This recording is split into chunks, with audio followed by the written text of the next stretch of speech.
you get into music? We'll start with Total first. Yeah, well me, I'd say it's from when I got into secondary school, so about 1994. I used to spend a lot of time in 5HQ.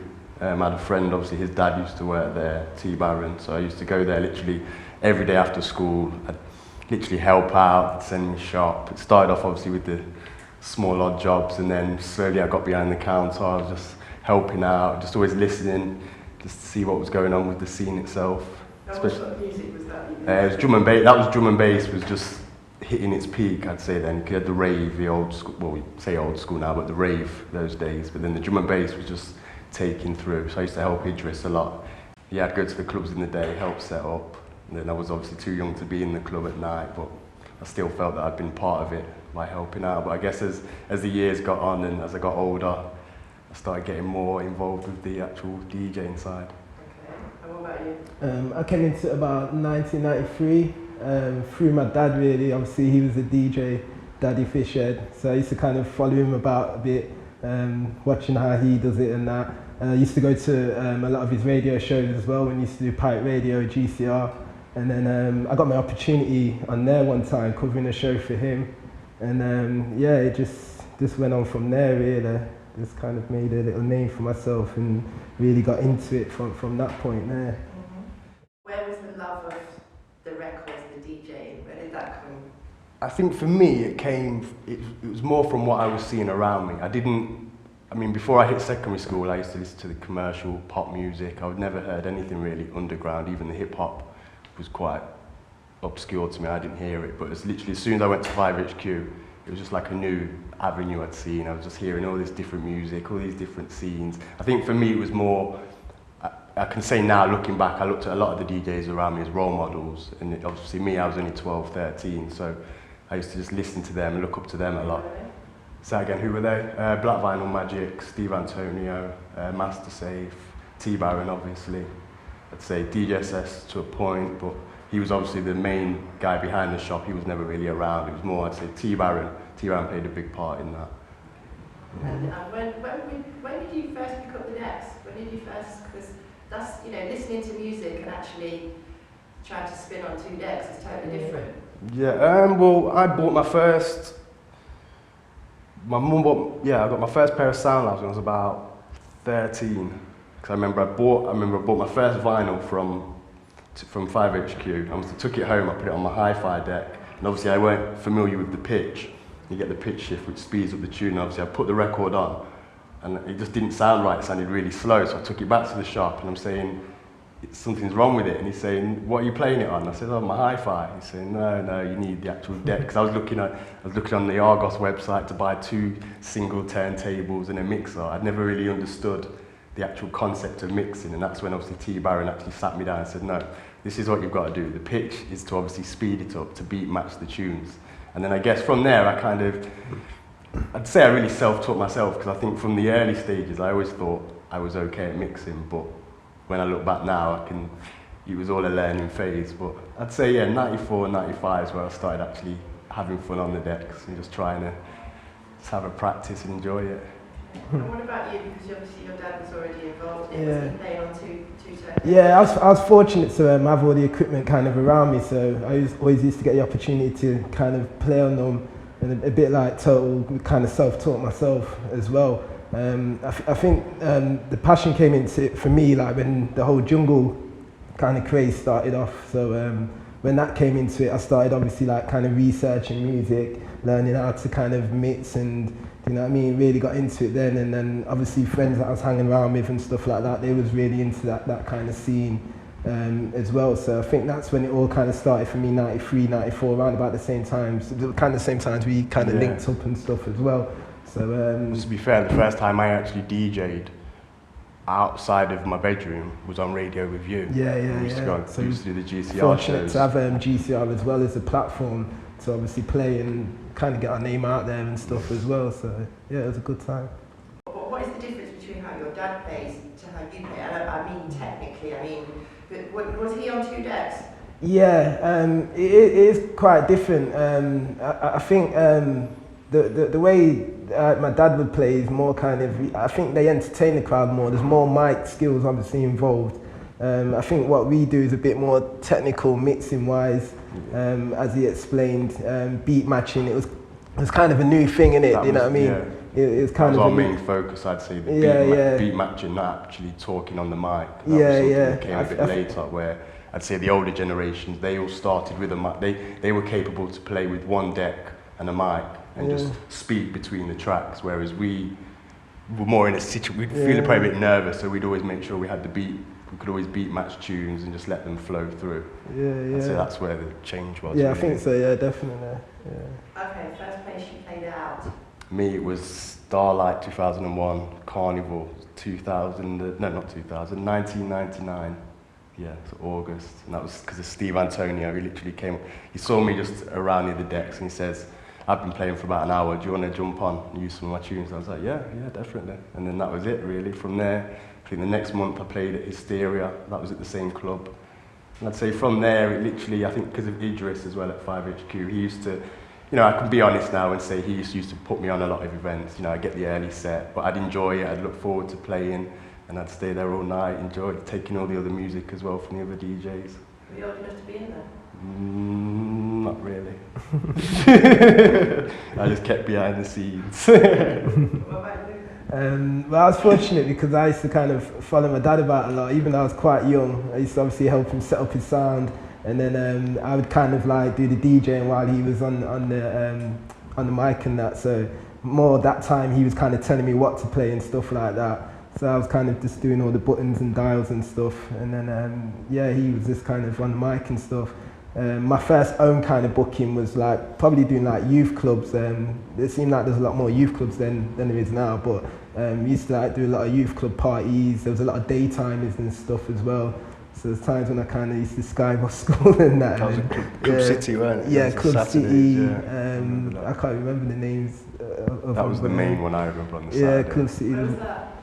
Club City was the one on Lee Circle. Yeah.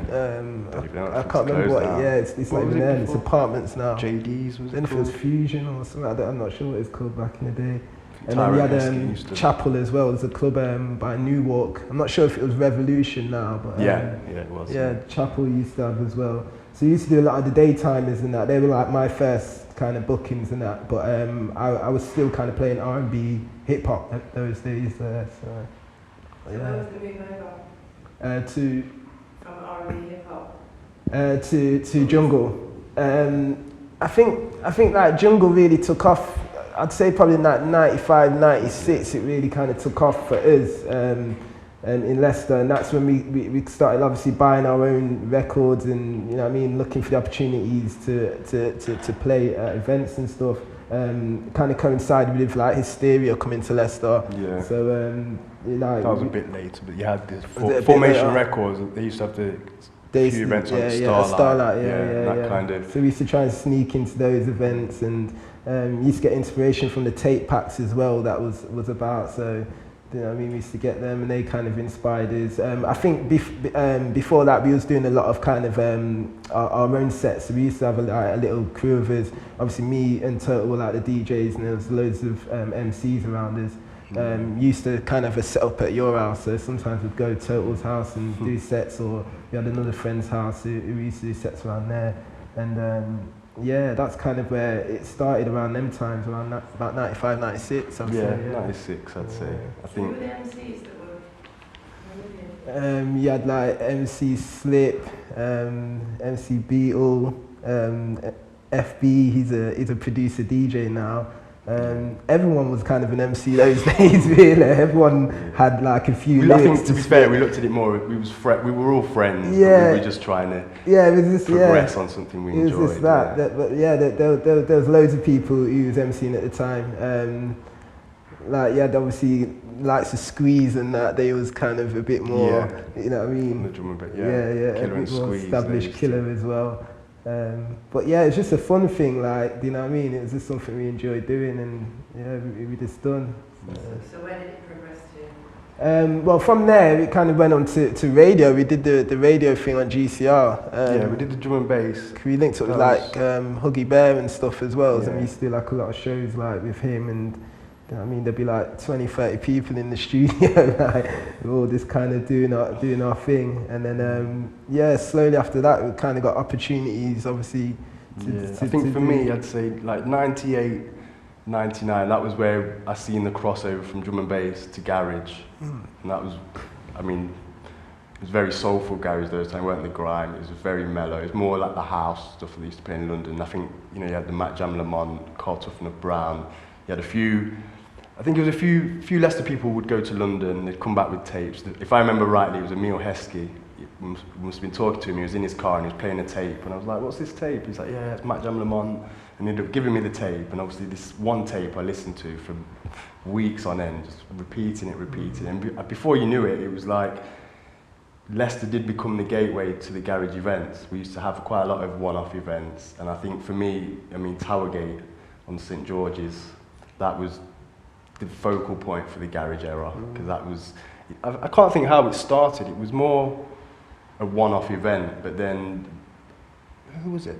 I think it was Lombardo. Lombardo did an event there, and then the manager of Towergate came to the DJs directly and says, right, how much can I pay you to have you here every week?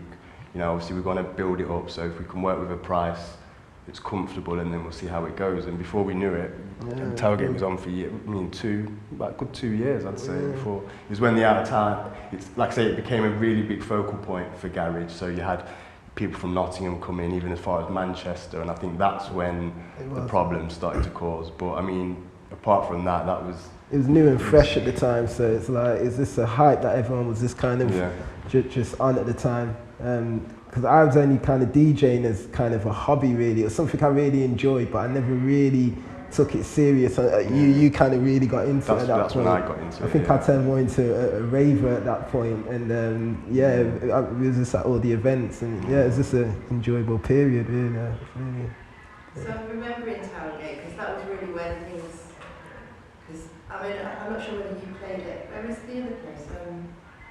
Yeah, I think Goals, that's where it kind of really started off for garage, like in Leicester. That's where I kind of noticed it anyway. We used to go to like quite a few the events down there, Groove City. See, I couldn't get in there, I was too young. I was a bit fortunate because I remember being on radio at the time, and I was playing a lot of garage at the time on radio. So I used to obviously kind of help promote the events and stuff.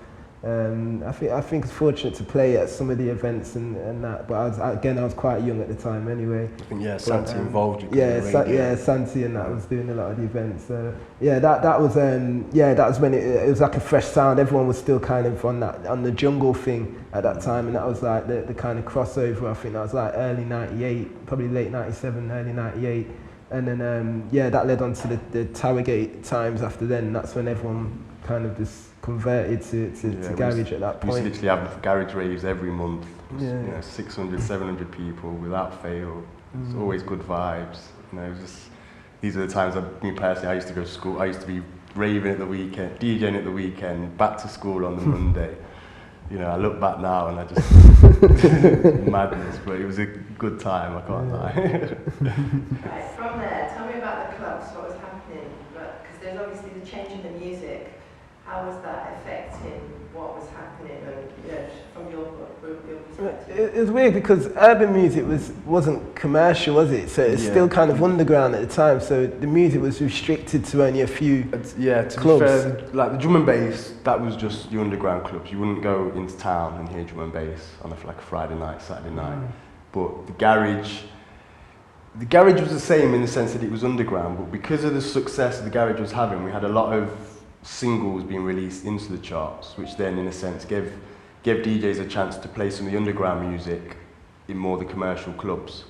I think that was a bit later on though, like after 2000, like up to 90, from 98 to 2000. If you think, you know, like the Flaming Colossus days, see like me personally, I used to get booked and do like a 15-minute garage set. But like I say, because it wasn't commercially enough, you couldn't go in there and play an hour of garage. You had to just give them 10-15 minutes and then go back with the R&B and the hip hop.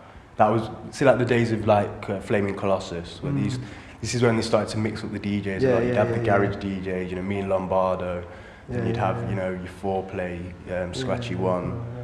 It was like they kind of morphed the commercial with the underground. I'd say about 2000. That was 2001. So that was happening. Flaming Colossus was the main one, if I remember right. Yeah, it was. Because if you remember, we used to do Gold FM. Flaming Colossus, Friday. Brannigan's was still going. Yeah. So Brannigan's obviously was playing it as well. Towergate was kind of coming to its end a bit. Yeah, they started doing more of the R&B and trying to mix it up a bit. Yeah. But then it coincided obviously with the rise of like your Dream Team and, like you say, other artists as well. So I think for us, club-wise, we always had Flaming Colossus, Industrial on the Friday, and Golds on the Saturday. And then I think really it wasn't until a bit later on that, say like you've got your bar series and things like that now. We didn't have those in them days. You had Original 4.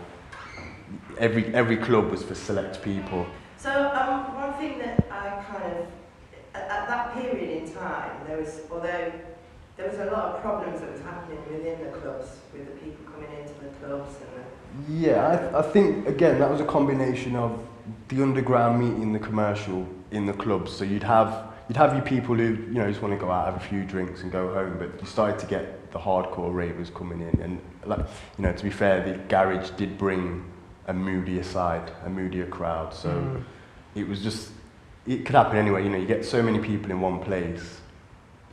9 times out of 10, something was going to happen. I think that was the period then where we started to get, not to say a ban on garage, but we always used to get told if we come into the club to DJ, you have to play the vocals, nothing too grimy, and just that was to me where I felt you got the boundaries. Promoters policies. Started giving you the DJs boundaries and restrictions. It was a bit of a change because a lot of clubs previous to that was kind of only going on to like 2, maybe 3 at a stretch, a clock.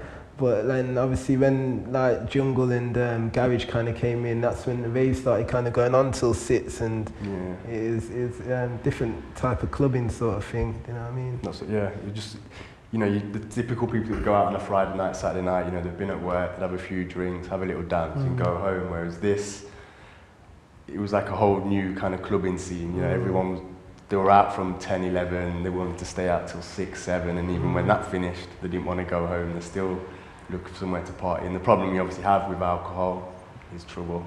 So did it have an effect? You explained there was boundaries on what the clubs was allowing you to play. Yeah. But did it have an effect on what you wanted to play? Did it? That was the problem. Yeah. So the thing was, I think now I'm a lot more mature. I can look back and understand why they wanted us to restrict our sets the way they did. But I think at the age I was at then, I didn't like the fact that they were telling me what to play. It's like, as a promoter, I'm not going to tell you where to fly or where to put your flyers. You're the promoter, I'm the DJ. My job is to entertain the crowd. So I felt this was the part where promoters started to dictate the DJ side as well. It happened a lot, especially towards the 2000, where someone would ring me and say, can you play here, but just vocals. A certain man might even know.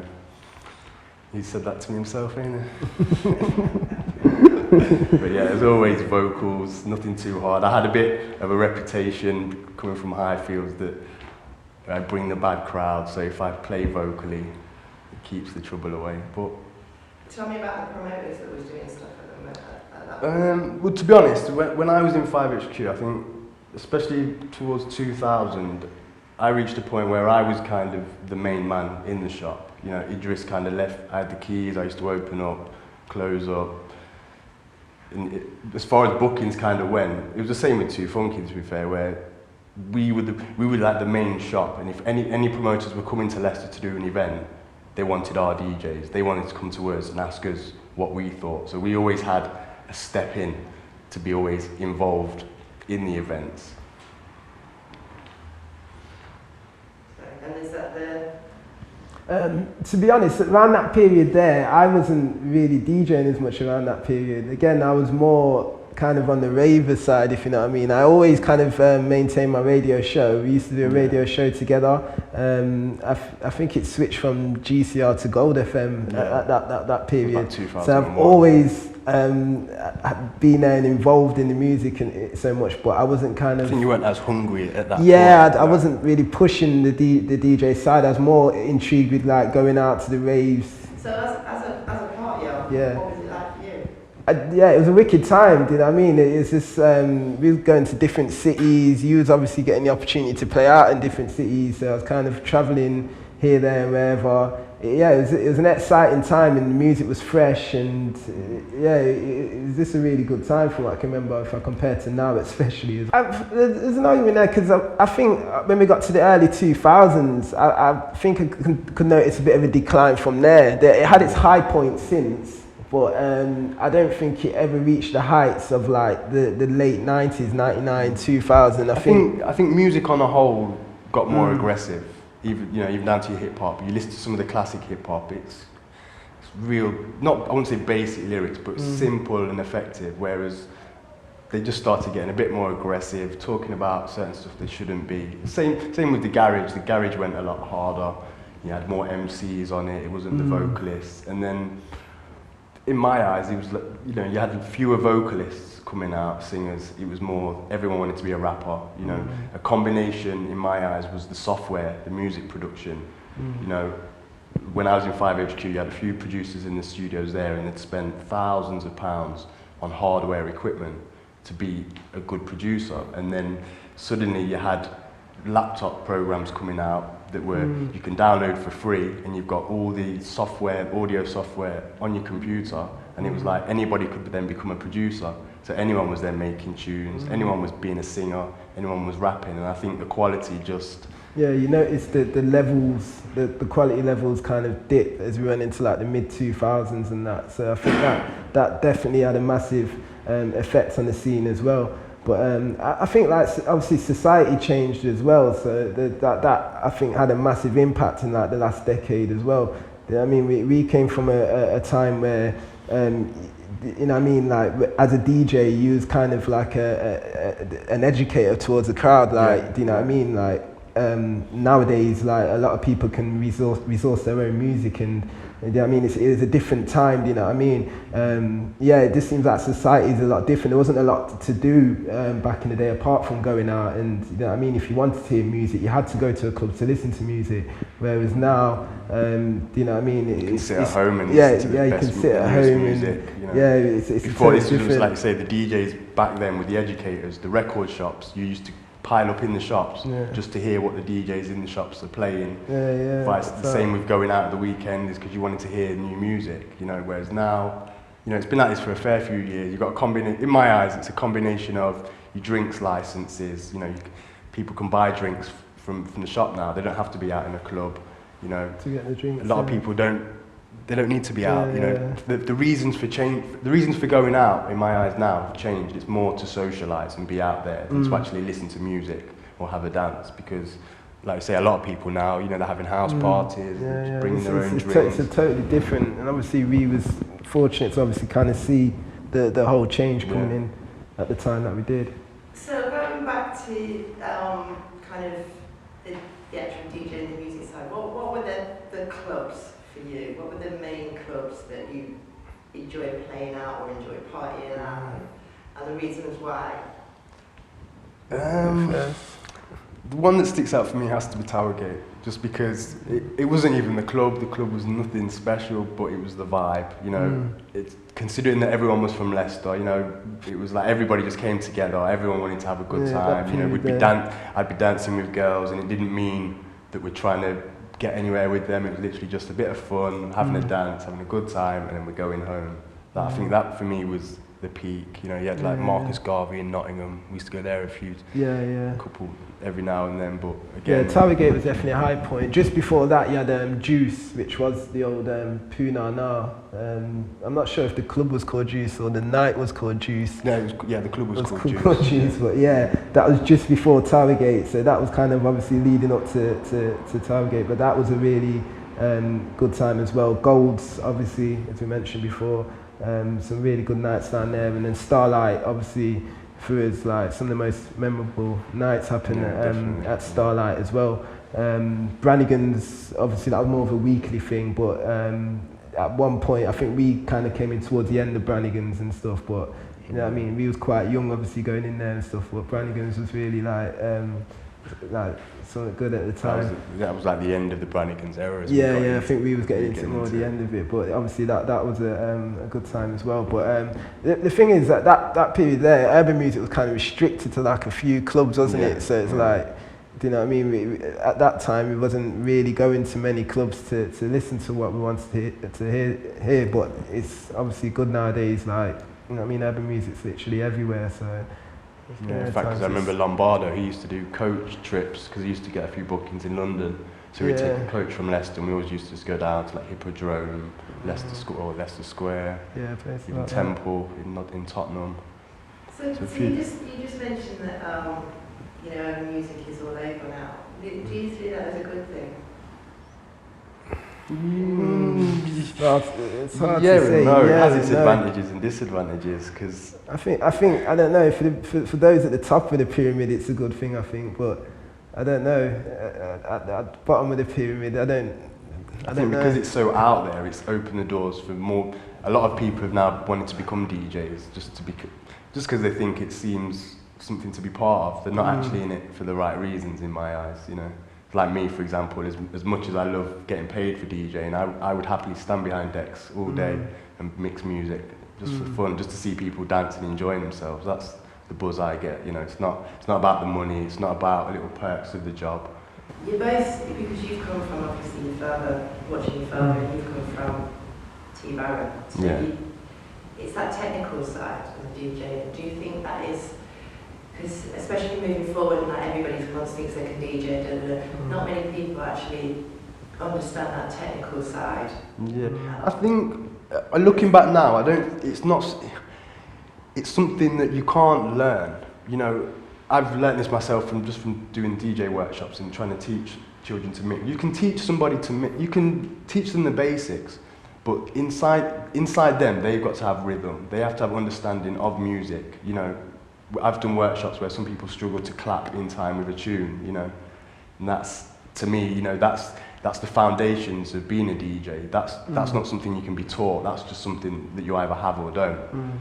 And you know, the rest of it, I think for me, it was the fact I had so many different people. I mean, you had T Baron, he was like a US house DJ. He used to play like White Room, places like that, nowhere too commercial. But then you had Black Vinyl Magic, who was doing Brannigans, and Steve Antonio, who used to do Pine Tree. In my eyes, I had DJs from different backgrounds giving me their knowledge, and I just think over, say, the 5-year period, my brain was just like a sieve, just taking all this information and just keeping what I thought was worth keeping, and I've just put it into my own kind of style, in a sense.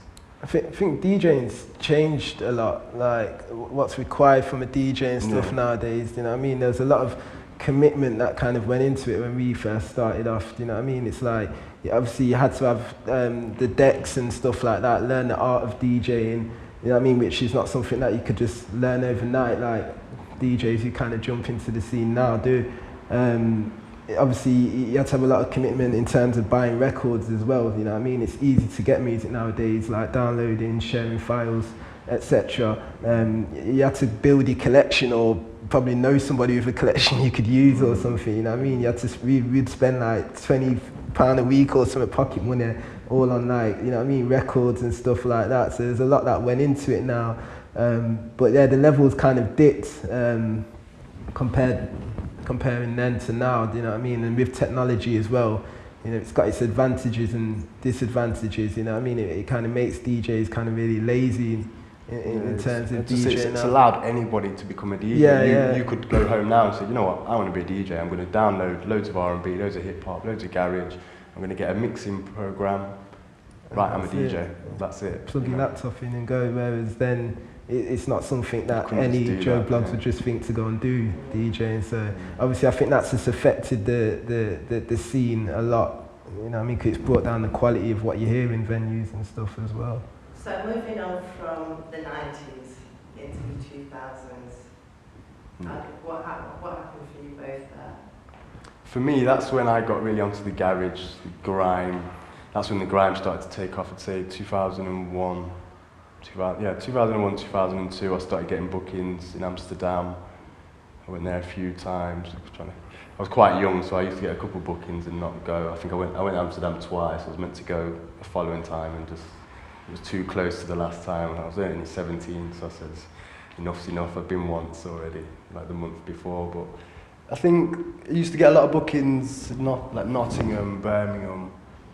It was always around the Midlands area. I never really seemed to venture up north. That was a lot later in my career. But you know, Nottingham, Derby, Birmingham, even Wolverhampton. But that was more like the garage, the grime days. 'Cause I had a friend. I forgot what. He lived in Leicester, but he moved to London. He used to MC down there. His name was Nicky, and then he used to literally come from London, bring loads of garage records that he'd bought, and I would just mix them for him because, like I said, I enjoyed just mixing any music. He literally gave me the case. I would just mix for him. He just wanted a DJ to practice with because he was an MC.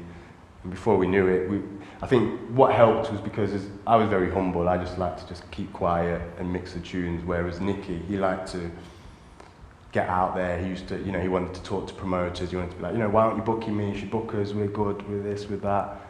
And it worked, you know, we started getting booking. That's where we started to play in Birmingham. I mean, my first booking, I think Manchester, he arranged for us. And again, you know, we went down there. It was a good little vibe. And Manchester again had its own little scene on the garage side. But that was like 2001 when like you had Heartless Crew, people like that. They started coming through, and it started getting a lot more commercial then. That's what I found. It wasn't really an underground scene then. For me, I took a little gap. I think I kind of stopped kind of DJing in 2001. I always heavily followed music, so I was really into my garage. After that, it was kind of grime that came about, so You didn't really. I wasn't really into the scene. It was kind of a bit new. I was still on the garage a bit, but as grime kind of progressed a bit, I always kind of followed it and that as well. And then after that, I started getting more into house. I always had a bit of an interest in house music. Anyway, all the way kind of throughout me doing music. And I kind of left DJing when it was vinyl and got back into it kind of around about 2005 times when it was more kind of CDs, more house. It was more electro and stuff like that, soulful kind of house, and started obviously building up my collection digitally this time around, and then just burning CDs, and started doing a lot more events kind of in the city centre, but more kind of house kind of stuff. Always followed like R&B and hip hop, reggae anyway, so I've always kind of followed that and been willing to play that. But it was them times when I was playing house, and then I think that's when the niche thing kind of started coming in, wasn't it really? Niche. It was a bit later, I think. Was that 2006? Yeah, it was about 2005, 2006. Yeah, because it was a bit quiet in Leicester, wasn't it? For me, when I was DJing with the grime side, there wasn't a real club scene for the grime. You had Sidewinder. That was literally, they used to do their Milton Keynes Sanctuary. But literally, apart from Sidewinder, there was no other garage grime events. But what I found, looking back now, we used to do a lot of studio sets, a lot of CDs, a lot of radio shows. And what I used to do in 5HQ would just sell them under the counter. I used to just burn off all different copies of the mixes. And even the staff, my manager started noticing that a lot of people were coming in the shop and weren't even wanting stuff that was in the shop for sale. They wanted my CDs. So then I kind of struck up a little deal with them where I'd give them a little cut from my CDs. But yeah, this was towards the end of 5HQ's era where I was making more money than the shop was. And that's how it goes. Yeah, I don't mind. You know, years to come, I could just be like, I made so much money out of you. After all them freebies. Yeah, it works both ways because I work for free. When I started working at Too Funky, that's when I started doing it properly. You know, I did the invoices, you made money off them. When I did it at 5HQ, it was 100% my takings. So we've got to what, 2005, and I would say, guys, you niche 2005. Yeah. Niche, like the old one. Yeah. well, that's what I mean. I went there, the same booking I was on about in Manchester, that was about 2002. And on the way back, we went past Sheffield and we went to Niche. But see, around those times, it wasn't the music called Niche, it was just the club. And they just used to play, you know, the house, Grant Nelson, all that kind of bumpy stuff. But I don't know what there was another, I'm trying to think what club it was. CJ's. Whereabouts was that? Yeah, that might have been it. But then, before you knew it, you had people coming to you like, "Yo, you heard niche? Have you heard niche? Have you heard niche?" And before you knew it, it was like R&B vocals on the dancey kind of house tunes. And then that's just when that scene just took off. It's a common pattern because all the genres were always there before, but it's just like we was kind of at the forefront when the masses kind of jumped on it, if you know what I mean. Yeah. So like jungle was kind of always there before 96 or whenever, do you know what I mean? But do you know what I mean? When the hype came, we was fortunate to be DJs on radio and, do you know what I mean, kind of giving it to the people at the time, do you know what I mean? So it's the same with niche, and it's the same with niche because I was into speed garage and stuff like in the 90s and stuff, and I can remember trying to bring it to like the youngers, and they was all on a jungle vibe at that time. They wasn't into it, and then like, you know what I mean, 10 years later it came back round with the name niche, you know what I mean. It's the same thing to me, do you know what I mean? But obviously they embraced it because it was just something new. I think they were probably a bit tired with the grime or whatever it was at the time, do you know what I mean? And they embraced it at that time. And then obviously that... But I think that's, like I say, I think the problem was because grime wasn't a club music, yeah, the club scene started to filter, and then people... I think what used to happen is people would travel to Sheffield, have such a good time at niche, and then before you knew it, people realised, hold on, everyone's going to Sheffield to rave. Why don't we bring this to Leicester and to surrounding cities? So then that's eventually what happened. That was like 2005, 2006. And then that, to me, that was the peak of my career. I was literally playing out 3 or 4 times a weekend. I'm not going to tell you how much I got, but you know, it was a good little period in my time. It evolved from niche to baseline. Yeah. That's when you literally had so many chart releases, compilation albums. I mean, VJ will say the amount of sale or return items we used to sell on baseline. It was just... Yeah. And that's when I was still playing house, but then I got kind of brought into the baseline scene a bit then. So like, obviously, I was just doing quite a few bookings and stuff as well. And was there any Leicester promoters that you can identify that were big at that time and did some big stuff? Well, Santi, Bob and Chris, they were the main. They're still around now. Yeah, I've been playing for them since I was like 16, 17, so you're talking 13 years.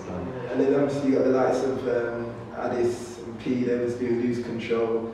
I mean, I give them a lot of credit because obviously we was like residents for them lot, so because their events were so big, it just made us bigger in a sense as well. Yeah. So they was doing a lot of the main events in Leicester, and Leicester was like a kind of hotbed for... To be fair, yeah, they opened the door for me on the baseline because I was actually playing for VJ, a couple of doors down from Eden, and I was walking past to go home, and saying, the DJ's not turned up, we've got any baseline, play. I was like, alright, and then I came in and I played with Cameo, and then from then it's like I was resident, I was just on everyone. But I think that's where obviously you was fortunate because when baseline started, the level of DJ was really low, and then like obviously for someone like Total then to come in the scene, it was the level that he's got, you know what I mean? He just kind of took it to another level, and then obviously, you know what I mean, his baseline career just rocketed from there sort of thing, you know, so it was alright. It seemed like that period lasted for ages, but it did kind of fly by, didn't it? Yeah, so 2005 to 2008, beginning of 2009, that's when it started to just... That's when politics. That's when UK Funky kind of crept in as well, didn't it? It did, but then again, I think that was the era where we had so many genres come around for a short amount of time. Like something would be popular, and then something else would come around. Nothing was ever... It was never enough of one style of music. You remember at the events, that's when you started to have different artists from right across the board. You never just have one set, one genre. If you remember even with the bass line, you had, like when Addis did Do You Mind, they never just did a UK Funky night, UK Funky and bass line. Because you went from basically having events where there would be like 6, 7 DJs. I know probably prior to that, you might go to a nightclub and have 1 or 2 DJs playing for the night. Then obviously during that kind of period of baseline, you might have had like 6, 7 DJs on the flyer. And then leading into 2008, 2009, it just exploded from like 8 DJs to super lineups where you had 30, 40, 50 DJs on the lineup. I think that's again where the nightclubbing scene changed, because if you've got one promoter, you know, for £20, if you can see 40 artists, but then another promoter is trying to charge £20 for 5 artists, you're going to look at it and think, why am I going to go there? I'll go to this one, it's more value for money. And I think that again raised the bar where, you know, now it's like now any big event you see, it has to be on a big scale because otherwise it's too much of a gamble. Whereas, you know, 10 years ago you could take that gamble, you'd have 200 people, 300 people, cram into a small event and have a good time. Whereas now, you know, if it's not O2, people just don't seem to want to go there, do you know? Do you think that's kind of, because at that point, because there were certain troubles that was happening within the clubs and within the scene, licenses were being taken away and those kind of things, do you think that kind of had an effect on why there was, especially where you were saying there's a change from the funky, from the bassline, and bassline had that ban on, whereas the funky house was kind of the lighter version of it. Yeah. So I think that funky just came in at a good time. I think well, from my point of view, I think people were I don't know, you had people that wasn't really into bassline from the get-go, then you had like some people that just kind of were a bit tired of the bassline scene for whatever reason, not necessarily, it could have been the music, because a lot of MCs like started coming in, or just because could have been because of the trouble going in. So like, I think funky came in at a time where it was just something fresh and another option for people. So yeah, it came in and it was just a slightly, just more of a mellow, a different type of vibe sort of thing. So I think, yeah, it's just about the timing of when it came in, and there was a lot of internal politics as well within the bassline scene with the producers and DJs. As you know what I mean, it kind of self-exploded a bit, didn't there? So yeah, there was a lot of internal politics. You're laughing, explain. Basically the politics was just basically too many egos, too much arrogance. You know, I look back now, we could have made a lot of money from that scene and kept it like one big family, and it just, too many people thought they were better than others, and it's like we started, not saying we started crews, but it was like, again, the same thing with the garage and the garage and the bass line. You had the MCs jump onto the music, and then that just took it to another angle where, again, like I say, we started collectives, and it seemed more like the crews more than collectives, and I think that again, it turned it out to have a garage grind. You know, you could clash in, because the clashing kind of brought an end to the grind, because it was, you know, people wanted to fight in the club because still the testosterone really. But yeah, I think for bassline it was just too much arrogance, too many egos. Everyone thought they were better than each other, and you know, now obviously we've all just kind of chilled out now. We're not, you know, we've all just stepped off that platform really. So. Alright, then the last 5 years. Yeah, so well, after bassline, the funky kind of took off. It was a bit weird because I don't know, funky at the beginning it was more like house, and then I don't know if it was like a lot of people kind of jumped on the funky bandwagon after, but then it kind of, a lot of MCs started being on funky, and again it started sounded a bit more garagey. See, this was like my point, when I look back now from the garage, you know, do you remember he obviously had MCs, but he never had MCs on the tunes, but garage did the same thing where it had the singers and then turned to the MCs kind of ruining the tracks. Bassline came around with its vocal side, and the MCs jumped on that.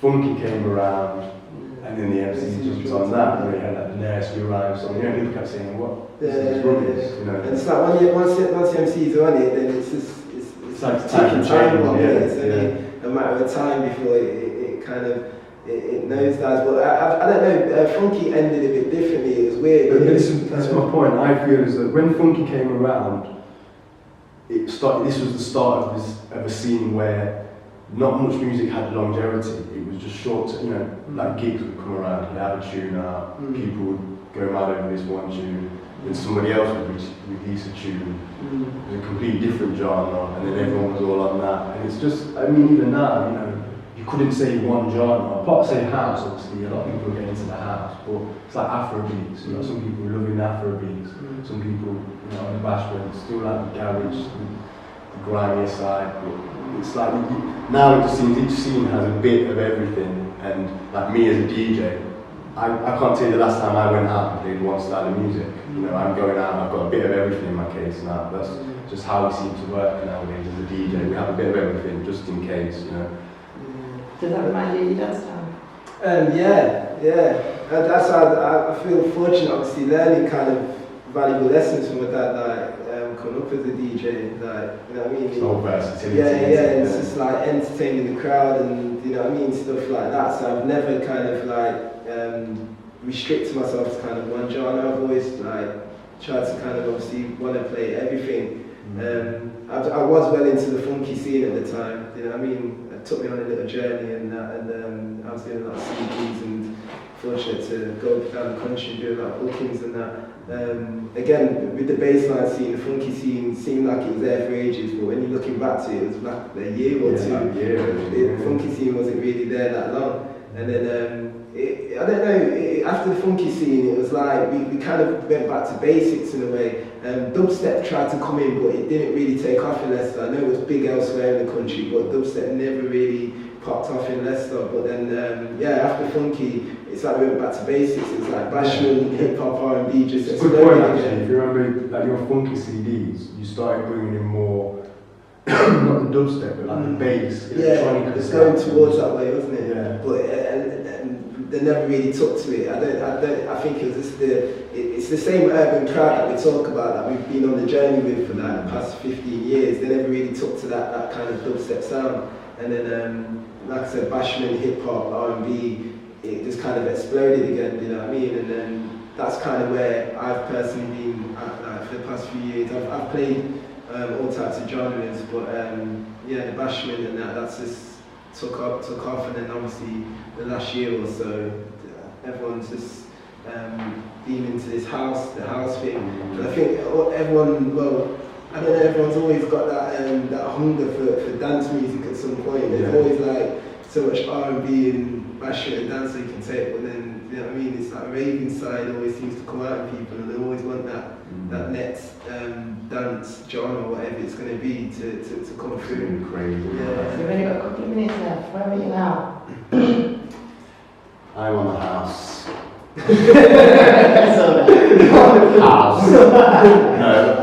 Again, I think I'm at that age now where I'm just a DJ. I love music, full stop. You know, I wake up in the morning, I listen to some revival, reggae, R&B, hip hop, then I listen to a house CD, then a garage CD.